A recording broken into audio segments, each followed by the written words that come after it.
If you're seeing a Base44 decoding error, don't worry, because in this video I'll show you the quickest way to fix it using the built-in chat, and then I'll show you how to revert the action if you need to roll things back. This is a simple process, and it can save you a lot of time when the error is blocking your workflow. If this video helps you out, make sure to hit like and subscribe for more quick software tutorials. Let's jump right in.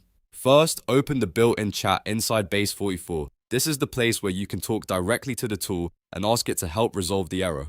Start by describing the decoding issue clearly, keep it short and direct, and mention that you are getting a Base44 decoding error. The goal here is to let the system analyze the problem and attempt to correct it through the chat. Once you send the message, wait for the response and follow any prompt or fix that the chat provides. In many cases, this is the fastest way to get the error handled without manually digging through settings. If the issue is resolved, great. You're already done with the main fix, but if you want to undo what was changed, or if the action did not produce the result you wanted, the next step is just as important. Look directly under the last prompt in the chat. You should see a revert button there. Click that revert button to roll back the last action. This is useful if the change caused another issue, or if you simply want to return to the previous state. After clicking revert, give the system a moment to restore the earlier version. Then check whether the decoding error is gone or whether the app is back to the previous setup you wanted. That's really all there is to it. Use the built-in chat to resolve the Base44 decoding error,